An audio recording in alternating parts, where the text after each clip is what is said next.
Good morning again. My name is Bambi Sheleg, and I'm an Israeli journalist and editor. I'm editor of a magazine called Eretz Acheret that deals with issues of Israeli and Jewish identity, and I'm a columnist at Yediot Achronot.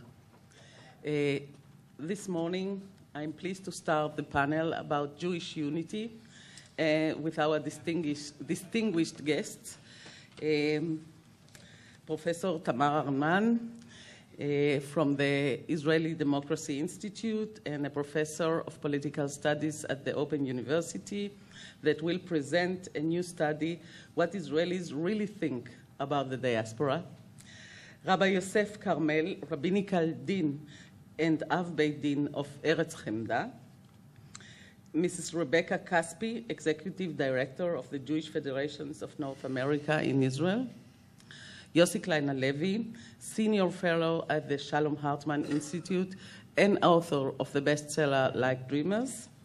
And Rabbi Yoel Oseran, which is a Vice Executive Director of the Progressive Movement. Good morning again.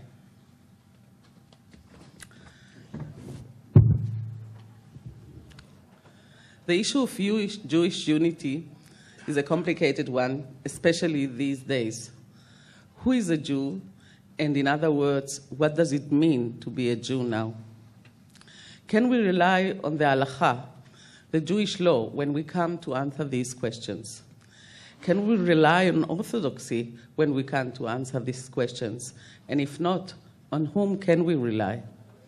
How do we handle the major crisis of identity within our people, and who takes the responsibility for it? Is there anyone who is taking the responsibility for Klal Israel? Some years ago, at the first day of September, I woke up very early in the morning. It's the first day of school, as you all know. At the Israeli radio, there is a program that broadcasts moments from our common past from the same date. This morning, the first day of September, I heard the English ambassador saying that because Germany invaded Poland, we are in state of war with Germany. I felt cold. I had suddenly the feeling that no time had passed since then. The moment that this man was talking, all our people that were exterminated afterwards were still there with us. They were still alive. And in historic parameters, it happened yesterday. Are we different than we were till the first day of September 39? And if so, how are we different? What is our responsibility towards our people? And what is the responsibility of journalists at this very moment?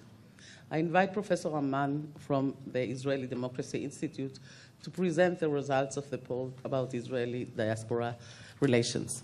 Professor Hermann. Thank you, Bambi. Good morning. We have a lot to talk about and only 15 minutes, so we'll run through the data. And whoever is interested in getting my presentation, it will be released immediately after this session.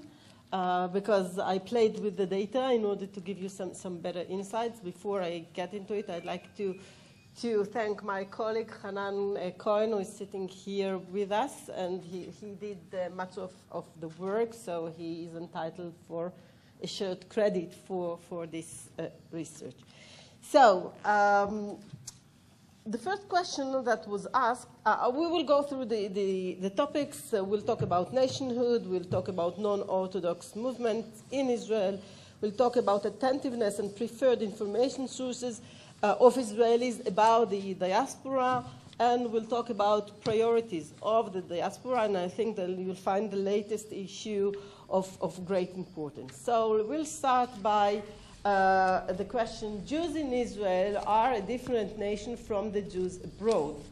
You have only the data for 2014, but as you could see, and you can see here, the same question was asked in 1991, 1999, 2009, and this time. The poll of 2000, same phrasing, by the way.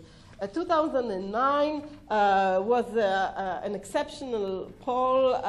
We were not very sure about our sample, but let's talk about 1999, 1991, 1999, and 2014. And what we see is we have a majority, around 2/3 of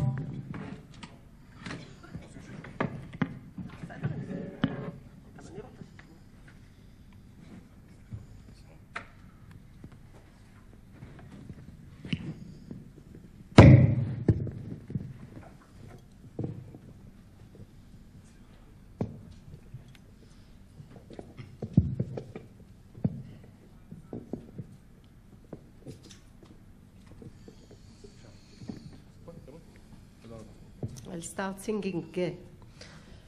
As we can see, in all three polls, we have a majority of around 60% and more who answered in the positive, that this is a different nation or a different people.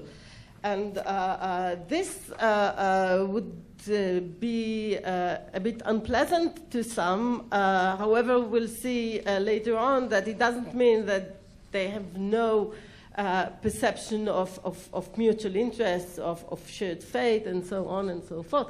But my explanation for that is that this is the outcome of the inculcation of the basic Zionist normalization perception, which said that actually the new Jewish person is different than the diasporic Jewish person.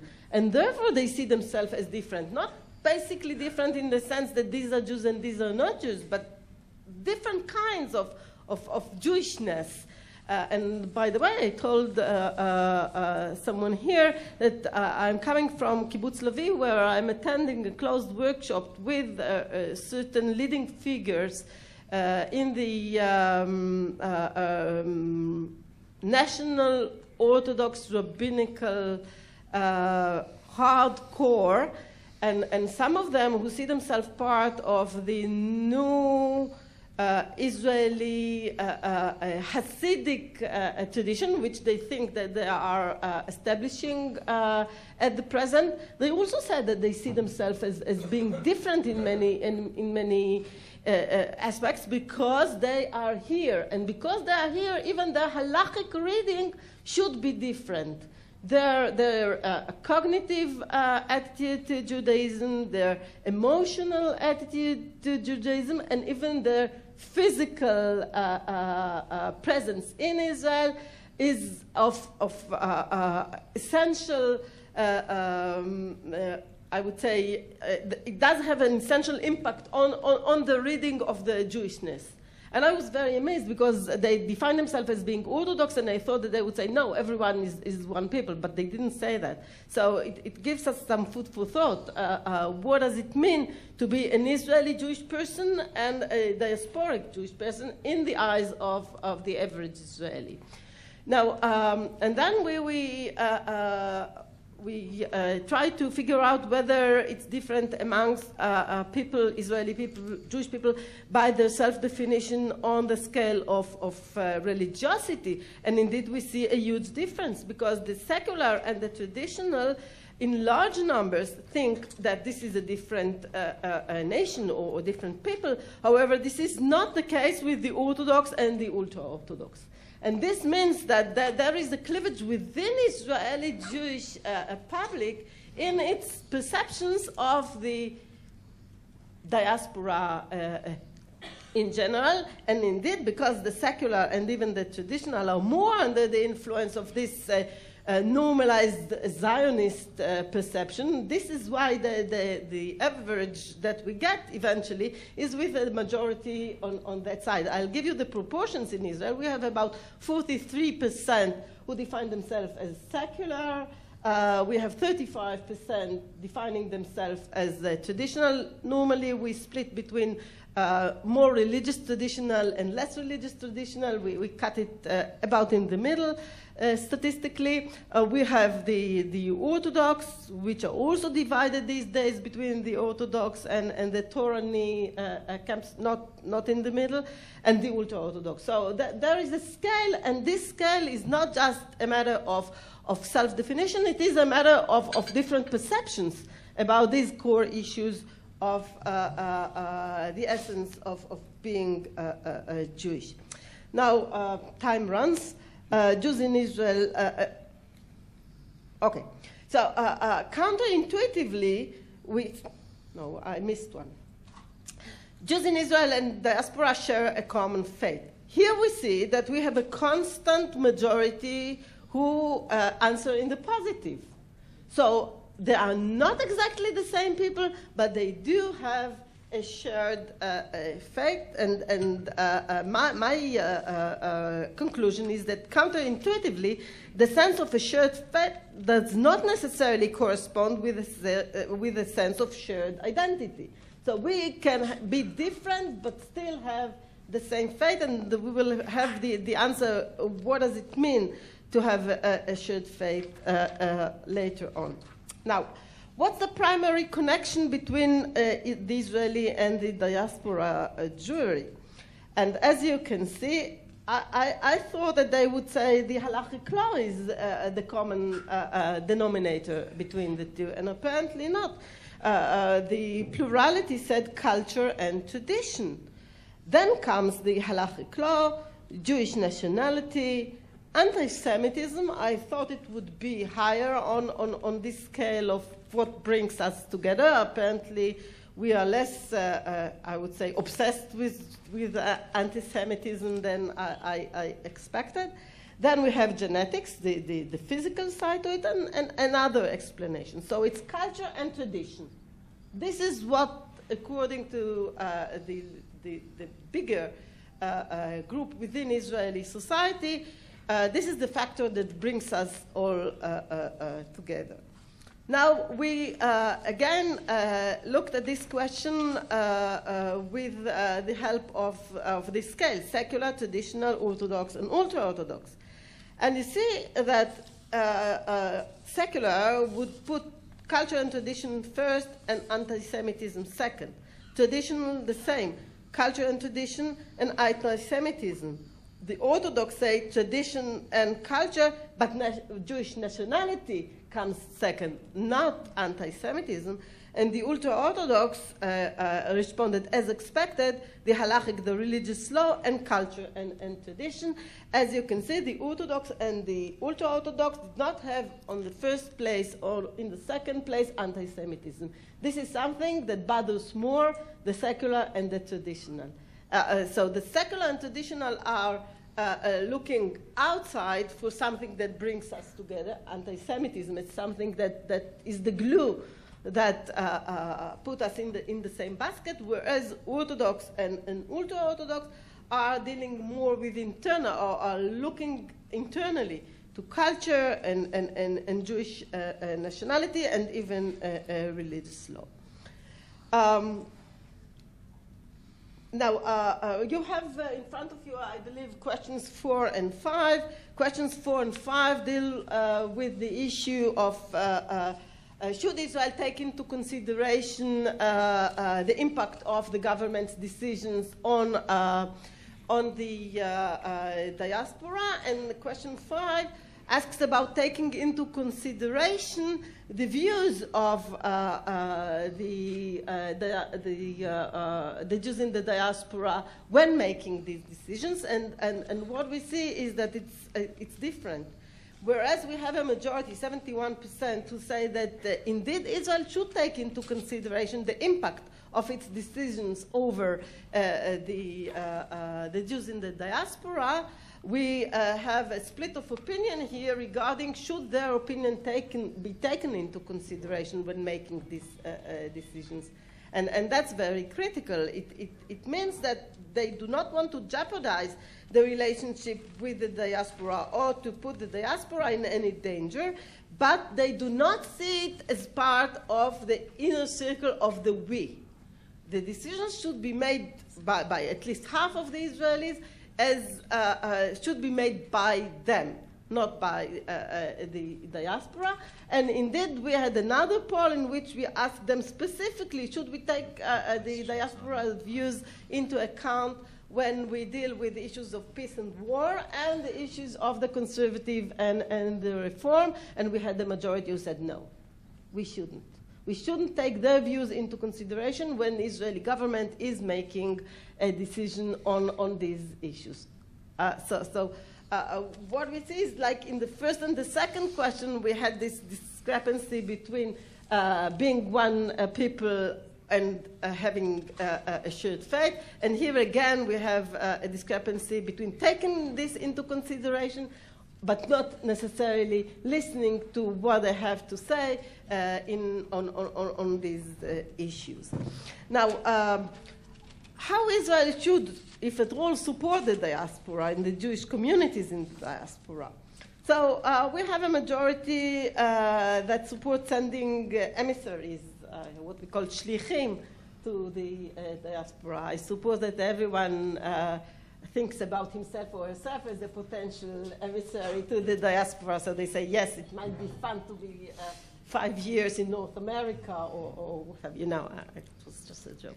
But we have a majority here. 42% said physical defense. Israel should physically defend the diaspora communities if they are under any physical threat. By the way, this option was more highly favored by the younger age cohorts. So they are ready, actually, to do something physical in order to protect the Jews in the diaspora. And a bit over 1/3 say Israel should financially support the diaspora. So no money, maybe some, ex-soldiers being sent, and of course lots of emissaries. So you are expected to be, hosting lots of emissaries, some released soldiers, if you have daughters or anything, and then money. No, not really.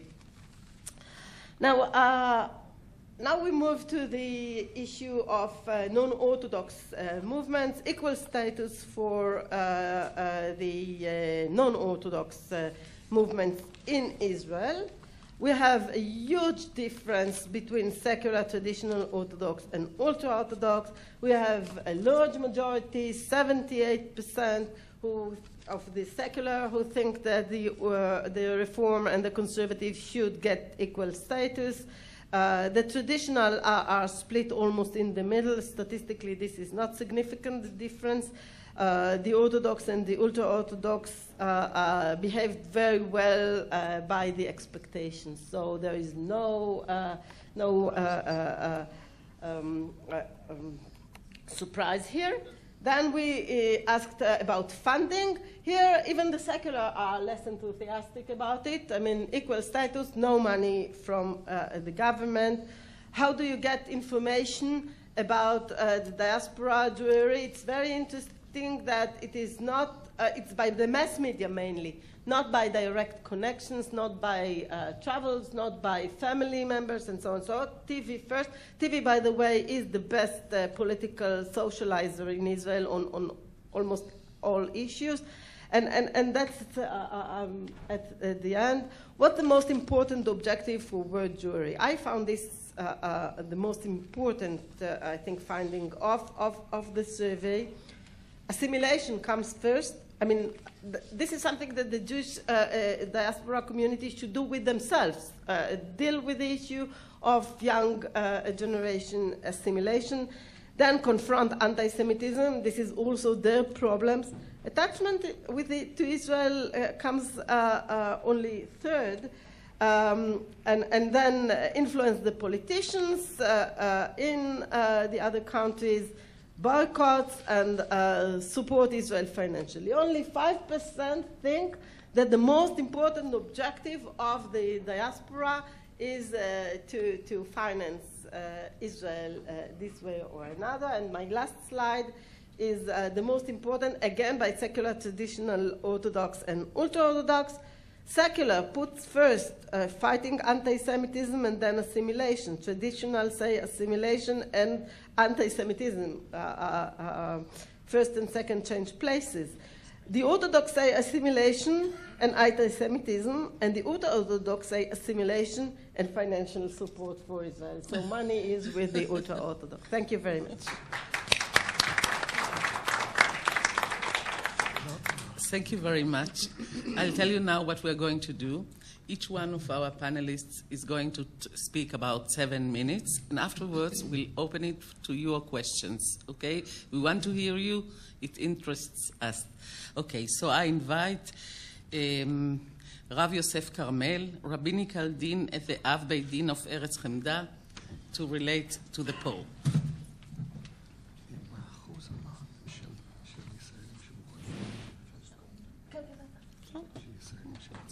Good morning, ladies and gentlemen.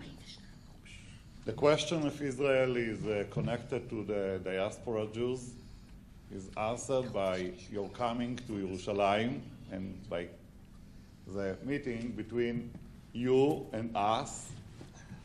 To me, there is no any doubts regarding the connection, not only because of my opinions, but also according to my very long years connections with the Jewish congregations around the world. And when I am taking a look on this poll, from one side, I am very satisfied, and in the other side, I am not surprised from the results.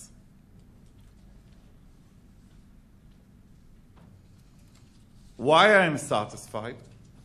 Not because that more than half of the people answered that we are two different nations, because I think that this question, and you will forgive me, Professor Hermann, is not the question that we have to ask when we are dealing with this issue. And why? Because first of all, if we need to make a definition, what makes us one nation, we can give a lot of answers. And according to each answer, we need to ask the question. According to this criteria, are we one nation or two nations? And if the question of if the criteria of being one nation is to speak the same language, for sure, most of the Jews in Israel are not speaking the same language of the Jews in any and everywhere around the globe in Jewish communities. So if we are not speaking the same language, it means that we are two nations. The answer is for sure. In this aspect, yes. In general, no. The same if we will ask ourselves, are we Jews because we are keeping halacha according to orthodoxy? It's not a secret that the big majority of the Jews around the world have no any connection to halacha, especially according to halacha under the definitions of orthodoxy. This is something which must bother we, the rabbis. It must also bother every Jew, because connection with the Jewish books, with the Jewish history of learning, to the connection to the Jewish tradition of the way of the Jewish calendar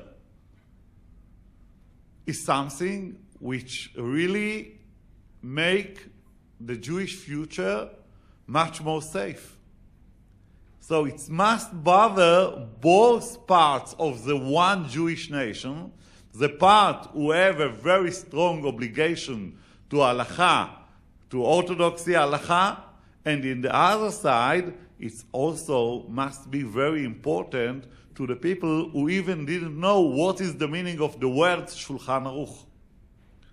But the responsibility, to my humble opinion, is on the shoulders of the rabbis, because they are representing Jewish halacha, and they are supposed to represent it in a way that, let's give a very soft definition, that Jewish people everywhere will, let's start, that they will have, that they will appreciate halacha, that they will have something positive to say about halacha. I'm not speaking now about keeping halacha. I'm not speaking now about the obligation, the strong obligation that I would like to see all around the world to Jewish halacha. But I'm saying it in a very clear way, the responsibility to bring Jewish people all over the world to live what I'm calling more Jewish life. The responsibility is on the shoulders of the rabbis. And I'm calling from here all the rabbis, all the rabbis of all the Jewish congregations, not only in Israel but abroad, to take this responsibility on their shoulders and to make Jewish continuity much safer and to protect the future of the Jewish nation. Toda rabba. So let's go. That's it? Wow. In my words, 7 minutes is much longer. You have to know that here it's dictatorship. Thank you very much, Rav Carmel. I invite Rebecca Caspi, Executive Director of the Jewish Federations of North America, to relate to the poll.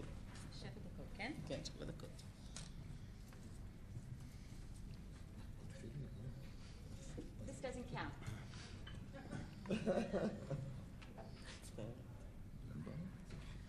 Well, thank you, Bambi, and good morning, everyone. I also want to thank you, Professor Hermann, for surfacing what are clearly some very interesting findings.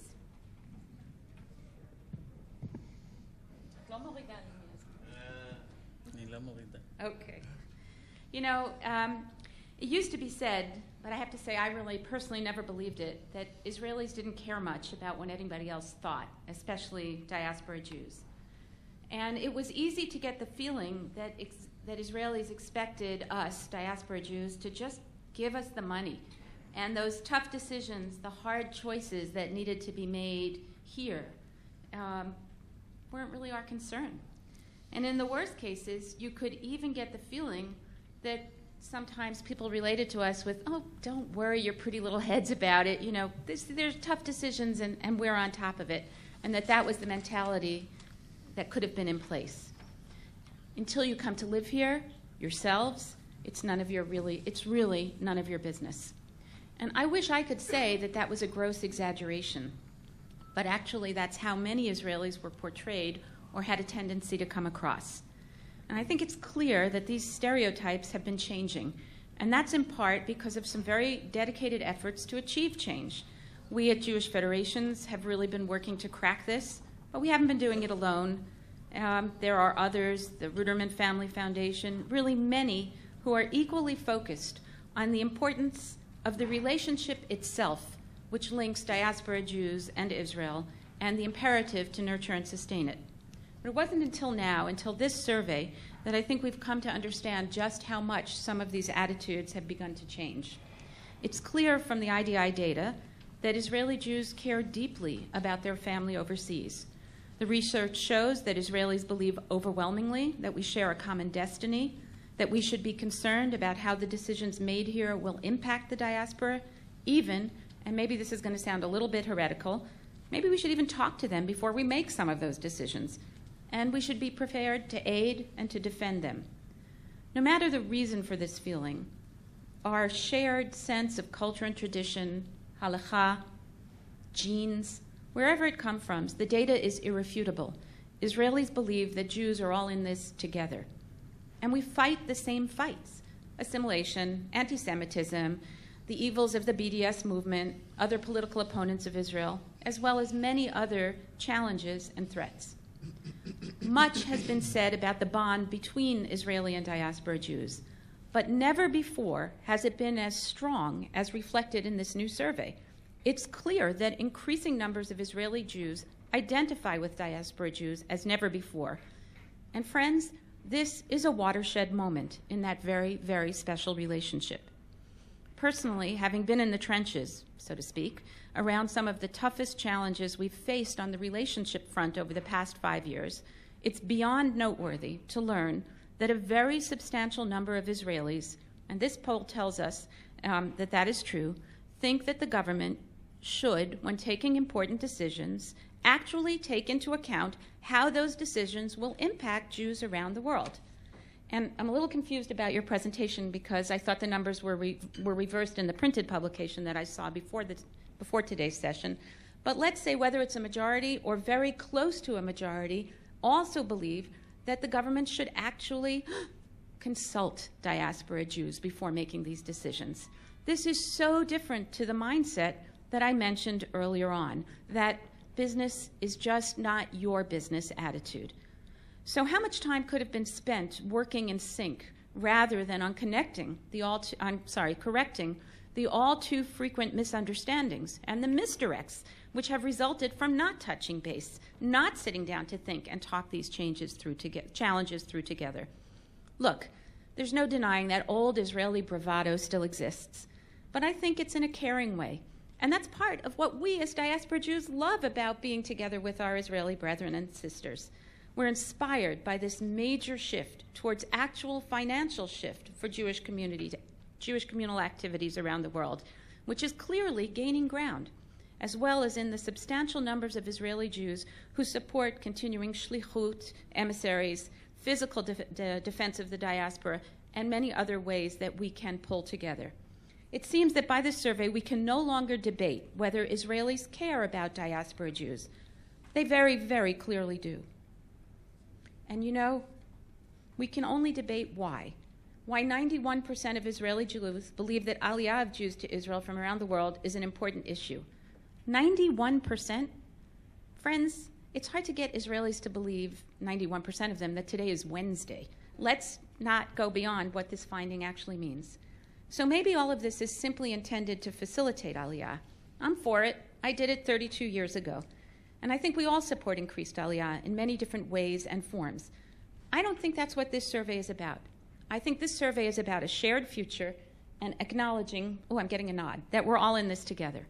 So on this issue, Bambi, I just want to spend one more minute on the status of non-Orthodox Jewish movements in Israel, because I think it's noteworthy, highly noteworthy, that a slim majority of Israeli Jews, for the first time, seem to believe that all Israeli Jews should have equal standing on matters of conversion and marriage. The numbers aren't large, but it's obvious in which direction that trend is going. A majority of Israeli Jews believe that conservative and reform movements in Israel should be given equal status to that of the Orthodoxy in matters of conversion and marriage, and 40% believe in allocating government funds to support the communities. It wasn't long ago when people said Israelis didn't know what Masorti or Reform Judaism was. I think these movements have come a long way, at least in the hearts and minds of everyday Israeli Jews. Thank you.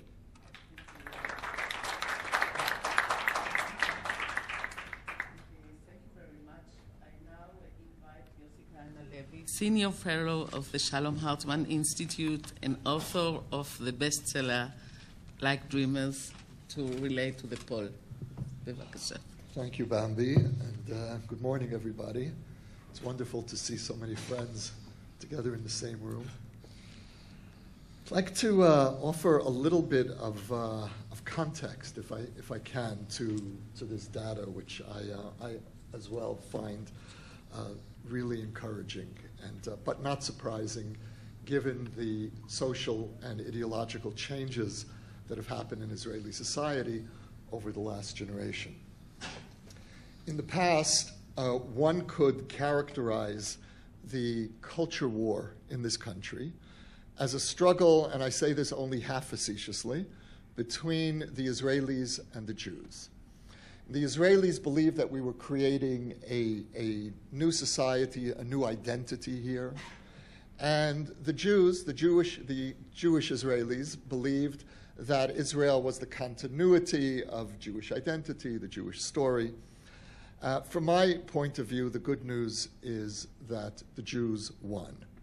And there is no longer a question in Israeli society about whether Judaism and Jewish identity will be an important, perhaps even central part of our discussions, our debate, our future. The question is, what kind of Judaism?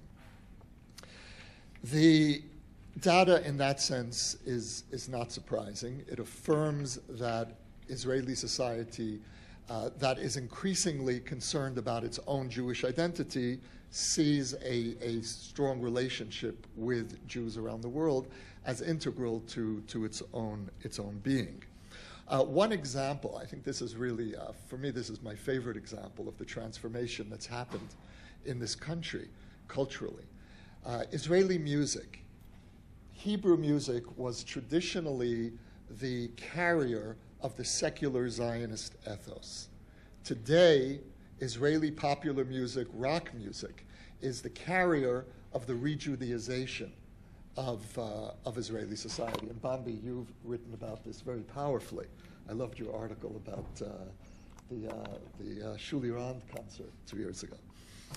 And so what that really means is that the old Hebrew music, the secular Zionist Hebrew music, conveyed a message to diaspora Jews, which is, this isn't your music. This is music that could only have been created here in our specific experience.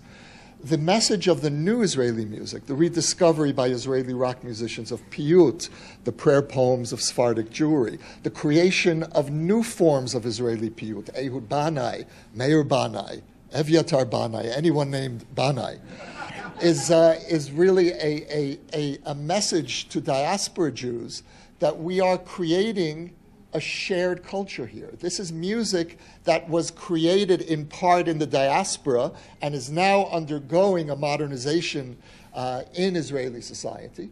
But this is a new Jewish language that's an old Jewish language that belongs to all of us. I would go so far as to say that I'm going to say something very extreme now, there is no longer any real significant secular religious divide in Israeli society. Should I repeat that? Yes. There is no longer a real secular religious divide in Israeli society. What there is a Haredi, everybody else divide. Look at this government. The first guy, and diaspora Jews have not internalized the fact that this is the first government since 1977 that has kept out the Haredi parties. Now, who kept them out? It wasn't just Yair Lapid. It was Yair Lapid in coalition with Naftali Bennett. So that what we see emerging in Israeli society is a mainstream that is very wide. And those who are part of the mainstream are those who one could say belong to the shared tent, the army experience, the sense of a shared national purpose. Those who are in the shared tent are perhaps 80+% of Jewish Israel. Those, and I would say more like 90%. Those who are outside the tent so far, God willing they will be, or large numbers will be, inside that metaphorical and literal tent in the coming years. So we see a movement toward an expanding Jewish cultural mainstream. Now, I said earlier that the main question today, and this question I believe will become increasingly urgent in Israeli society in the future, what kind of Judaism are we creating here? Now, I was very happy to see that 51% of Israelis want to see formal religious pluralism in the society. But I would urge you not to look toward reforming conservative Judaism as the main measure of the future of religious pluralism here. Now, those movements, I take as a given, need to have their official place here. And the State of Israel, which is a creation of the Zionist movement, and the ideology of Zionism is Jewish peoplehood, to exclude non-Orthodox denominations, which represent the majority of world Jewry, from our official being, is an anti-Zionist act. So I take it as a given that religious pluralism on the formal level is a necessity. But look below the surface. At the beginnings, the first signs of emerging communities, of indigenous expressions of non-Orthodox Israeli Judaism that don't yet have a name. These are not movements that are related to conservative or Reform Judaism. Perhaps they've been empowered in some way to take responsibility as Israelis for their form of Judaism. But what will emerge here will not be imports from the diaspora. What will take deep root here, and I believe there is a coming spiritual revolution in this country. The music, the musicians are always the first to intuit this, the musicians and the poets. But this is coming. This is coming in Israeli society. And again, these are movements. This is a phenomenon that does not yet have a name. The role of the diaspora is to provide an example and inspiration to Israelis who have felt artificially divided between Orthodox and secular, which never really reflected where a majority of Israelis were at. There was always a spectrum here. But the role of the diaspora, especially of North American Jewry, is to provide models and inspiration and the courage to help us reach indigenous forms of Judaism. So I see the emergence of communities around this country that have been influenced, for example, by B'nai Jeshurun in Manhattan and by other expressions of Jewish creativity in the diaspora as a way in which the deepening of the diaspora-Israel relationship will go. And the last point here that I would make is that we need to place the future of Judaism at the center of the diaspora-Israel relationship. We have a shared responsibility for the renewal of Jewish spirituality. Thank you. Thank you very much, Yossi. I now invite Rabbi Yoel Osseran, Vice President of the International Development of the Reform Movement. Shalom, everyone. Thank you, Bambi. Perhaps just for diuk, I'm the Vice President for International Development for the World Union for Progressive Judaism, which is the umbrella body that unites progressive Reform Jews around the world. There's a representative from South Africa here in the audience, and about 1.8 million progressive Jews worldwide. It's a pleasure to represent not the totality of the World Union, but primarily our Israel progressive movement, those communities here in Israel that have, for 50 years now, we just celebrated a month ago 50 years of our growth in Israel at our biennial V'idah. It is an amazing progress that we can report, but I want to echo Yossi's sentiments. By the way, thank you for comments. I know you didn't say it in any other way, but a true, honest sense of the need for pluralism in Israel. And when one sees the growth of that spirit, and I agree that there's something happening in this country, something that has great potential. It won't come easy, but I think we feel it ourselves in our movement, and we're encouraged, again, by the findings of the research that put over 50% of Israelis saying very clearly there's no reason for Reform and conservative Jews not to have equal status.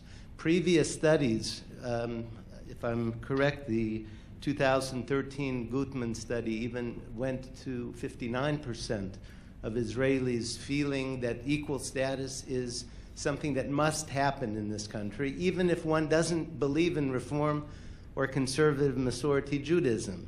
And when speakers who are clearly connected to Orthodox Judaism appreciate the importance of pluralism, that I'm not right at your expense of being wrong, but that we're all searching. A true pluralist accepts difference.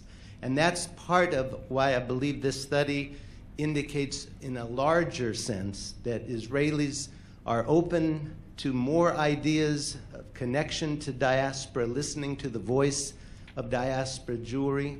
I think it also reflects, very importantly, the strategic role of diaspora Jewry when needed.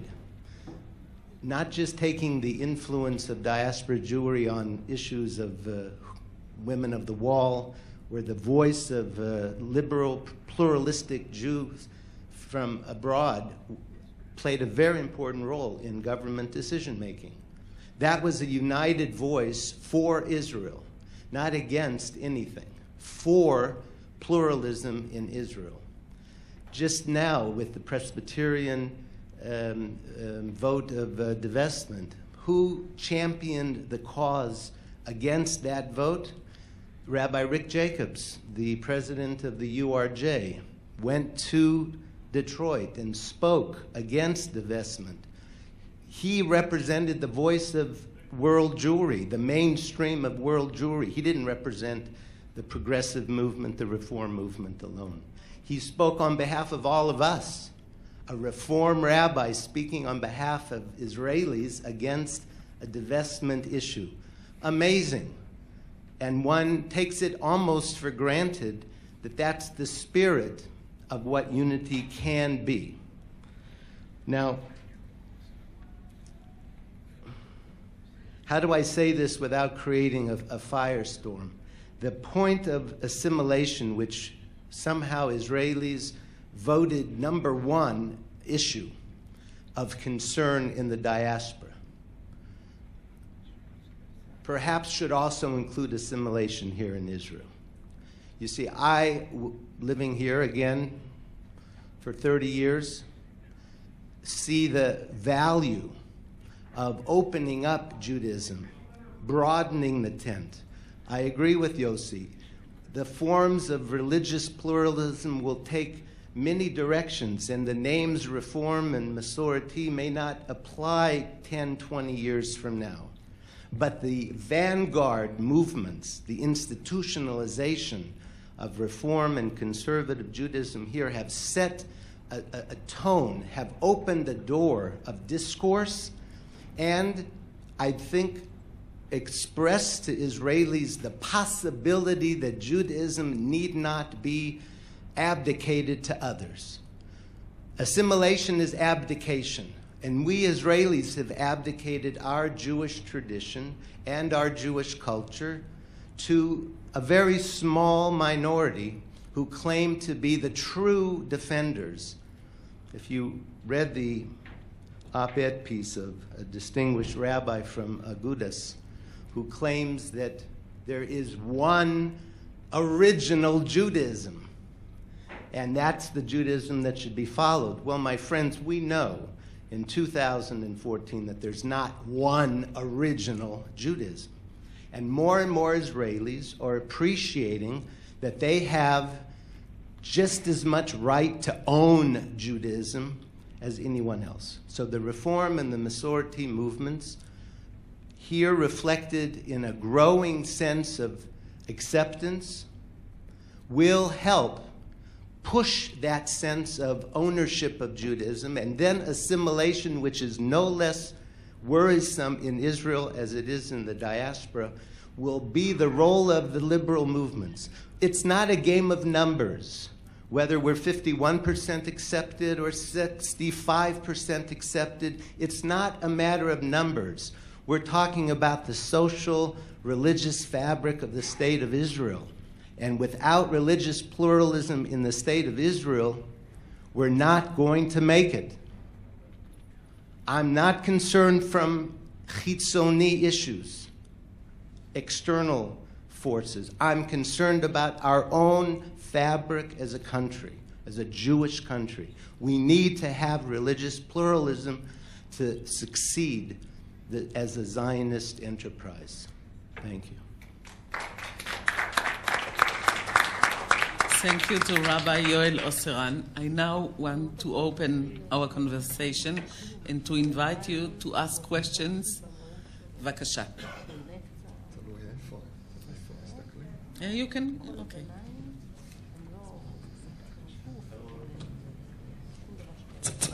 Hello, everybody. My name is Evgeny. I came from Evgeny Bulka. I came from Belarus. My question is about the youth in diaspora.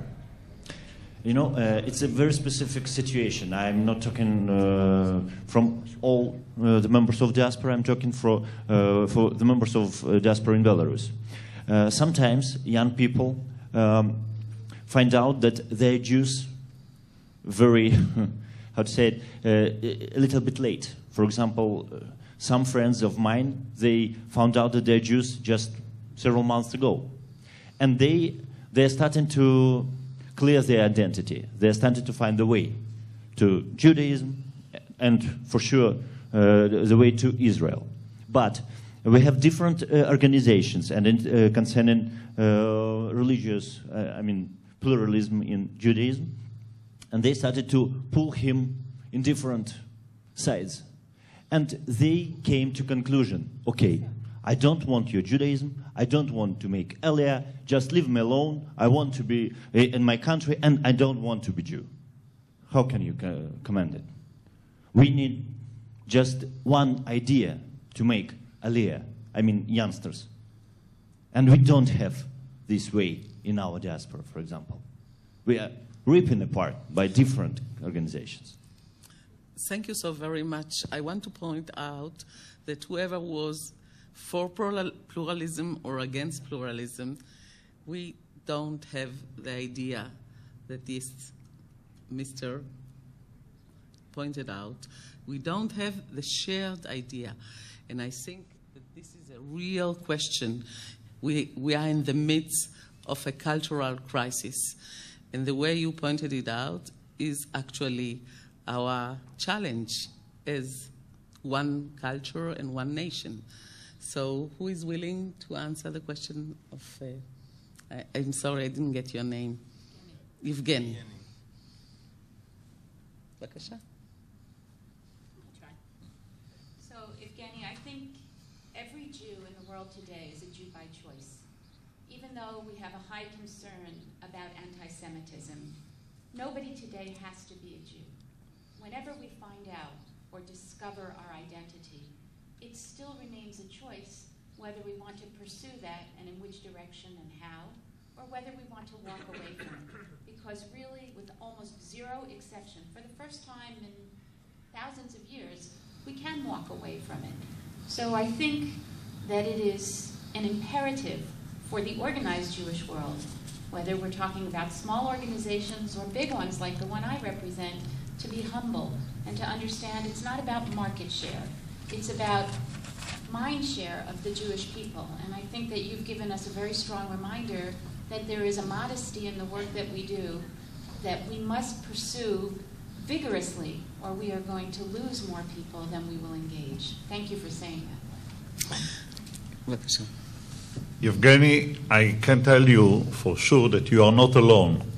All over the world, especially in Europe, and Belarus is for sure a part of Europe, there are a lot of young people, third generation and fourth generation to the Holocaust and to the Second World War, who are looking for their Jewish roots. And if we are speaking about the connection between the Israeli government and the Jews outside of Israel, this must be one of the most important challenges to the Israeli government to take care about this, I will say, golden opportunity to bring back brothers and sisters to our nation. It's supposed to be, and it should be, the responsibility of the Israeli government. Okay. Bevakasha. Yes.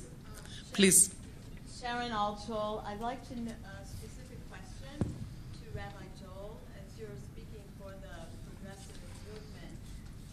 Last week, Rick Jacobs went to Detroit for the divestment issue. However, there were rabbis for Voices of Peace. Are they members of your organization? They lobbied against Israel and for divestment. Would you please address that issue? Because that concerns me a lot, that you have rabbis in America actively going to the Christians to divest from Israel.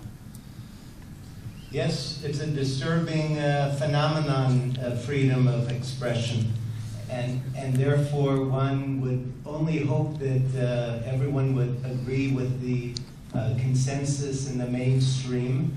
But we know everywhere in the world, including Israel, there are those voices, minority voices for sure. I think there were 8 rabbis on a list that was formulated. All I can say is I agree with you. It's a shanda that there are even 8 rabbis who are purporting to be helpful by supporting divestment. But clearly, this is a fragment of the mainstream voice of Jews in America. You saw that. Thank you. Someone else, בבקשה.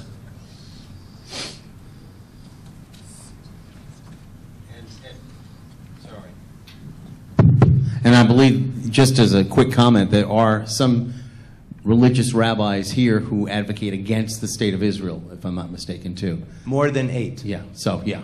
If I may ask, do you believe, and any one of you who wants to take it, that this particular survey shows a trend that there is more of a rise in secular thought towards cohesion with the diaspora?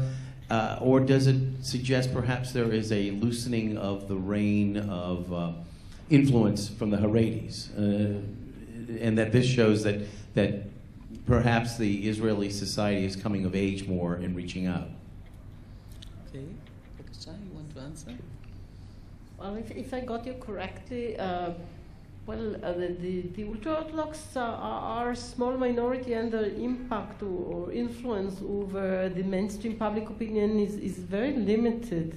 So I wouldn't say that this means some erosion in their impact, because their impact is limited to their own communities. It doesn't overflow to the general Israeli Jewish public. But I think that, as Yossi mentioned correctly, there is some, I would say, change in the overall attitude of the average Jewish Israeli to the issue of religion and Jewishness and so on and so forth, in various ways and in various versions, to various extents and so on. The entire movement of Jewish revival, on which Yair, Bambi's partner, spouse, relevant, other, husband, whatever, wrote so magnificently about. So there is something here. Actually, Yossi, you mentioned the singers and the artists. I just got from someone within the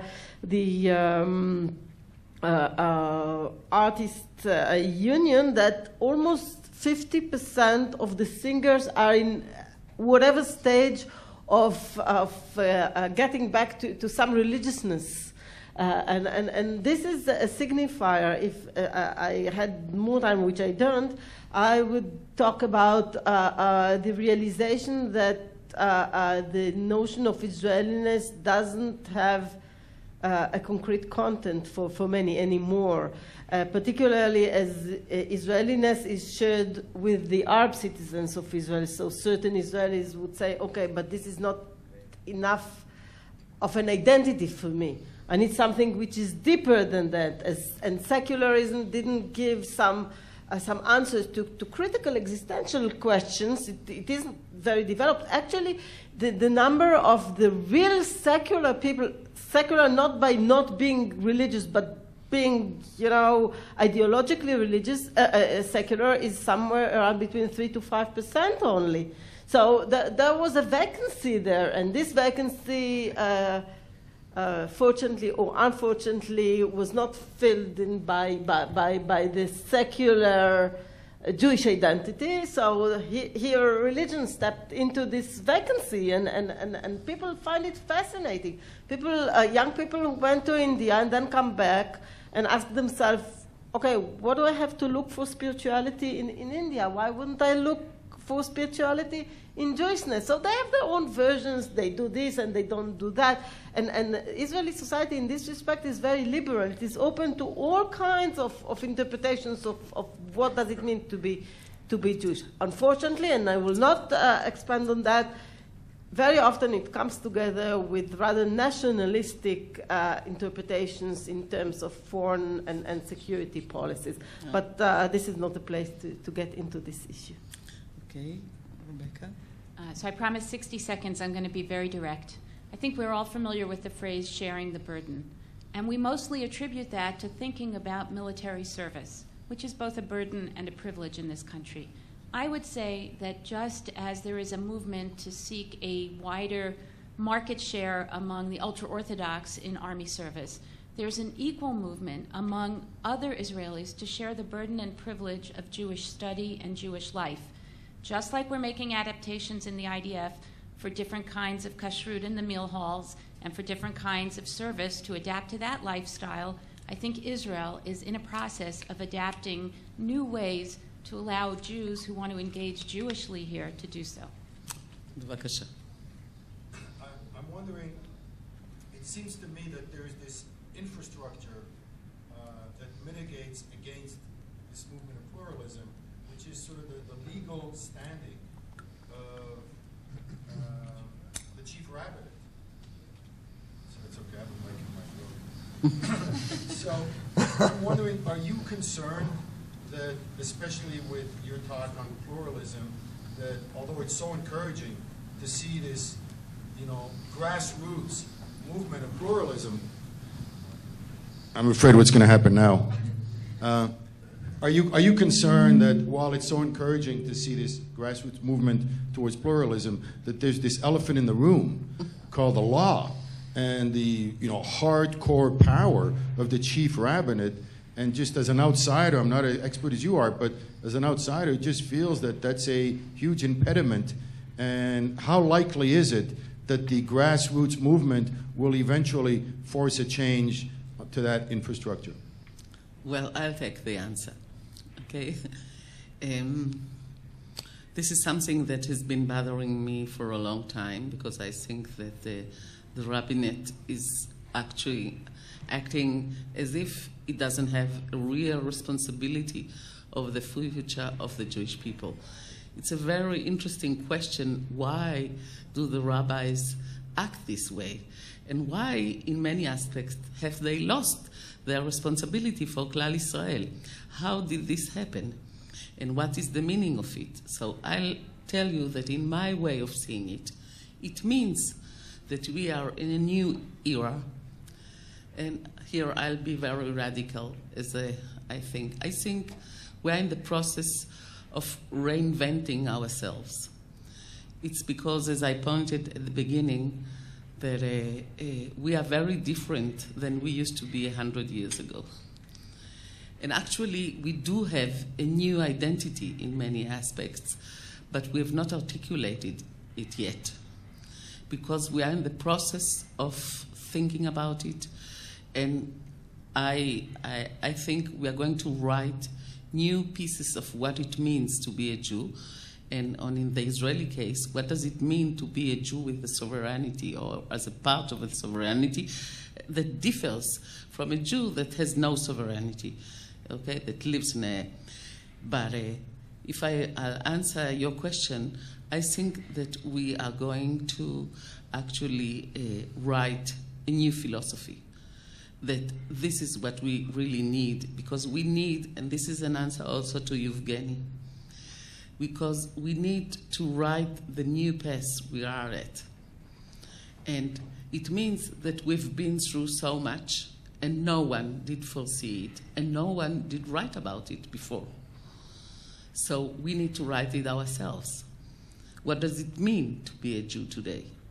And what does it mean to be a Jew in Israel? So till this process of actually writing the new texts, we need new texts that will give us new perushim to what it means to be a Jew.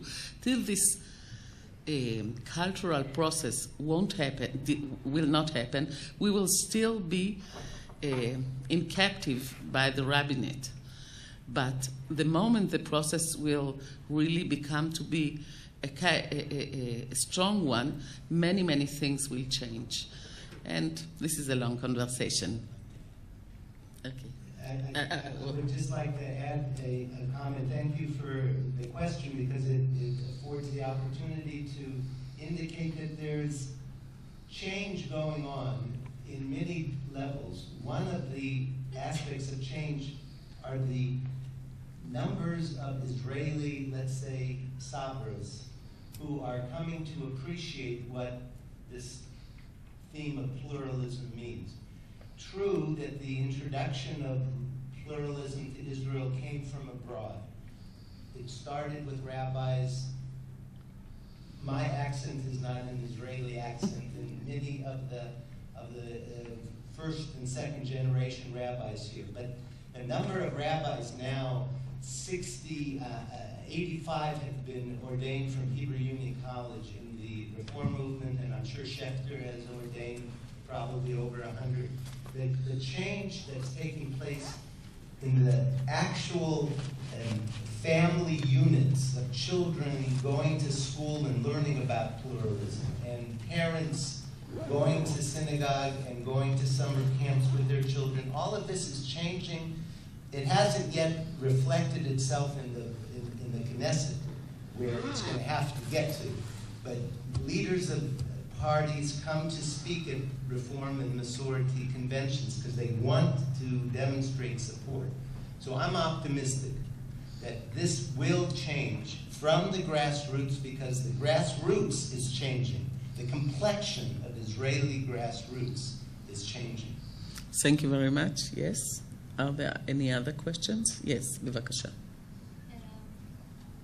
I come from Mexico, and we have also some problems, inner problems, and I don't know if Israel can be the model. Someone talked about the diaspora being a model, and maybe Israel can be a model for pluralism, for our communities.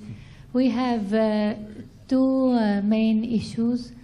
One of them, which is now a very big problem, is the inclusion or exclusion of the gay Jewish community in Mexico into the community. She said gay. Yeah. Gay, yes. And the other one is the sector of the ultra-Orthodox, which refuses to celebrate Yom HaAtzmaut, let's say, because the government of Israel is not the way it should be, since it is not according to the laws of Torah. And I would like to know what you think about it. Who is willing to take the answer? Maybe the rabbi, and then... Thank you for the challenge. And I will start with the easier part of your question. It's very, very hard to defend people who have no the understanding that Israel, with all the good things and I will say, with all the not enough good things that we have in Israel, is really a miracle for all the Jews everywhere, not only in Israel. And I cannot say anything positive regarding such a situation, that somebody have not the courage and and the obligation to thank God for the miracle of the state of Israel. I cannot say anything good about it. Regarding the question regarding the place of the gays in the Jewish society, for sure it's a struggle today, and the Orthodox rabbis needs to deal with it.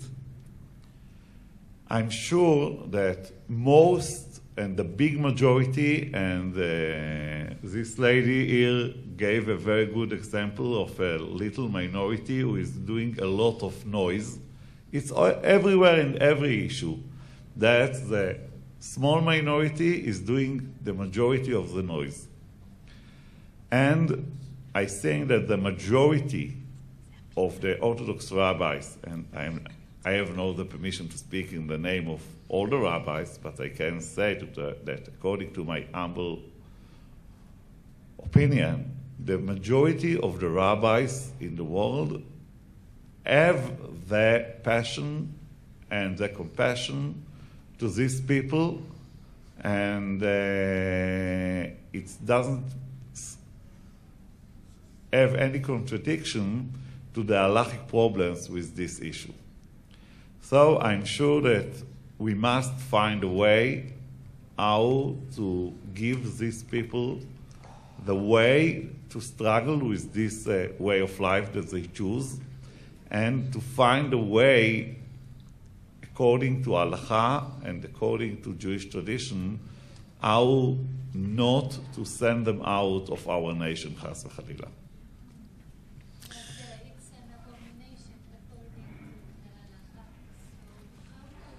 You know, not to keep Shabbat is also a problem, and to cheat in the market is also an halacha, a very strong halacha. So if somebody wants to exclude people who are not keeping 100% halacha, I will tell you something honestly, I'm also not keeping 100% halacha 100% of the time. Thank you very much. We finished. I hope we continue meeting. I'm sorry, I have to finish. Thank you very much.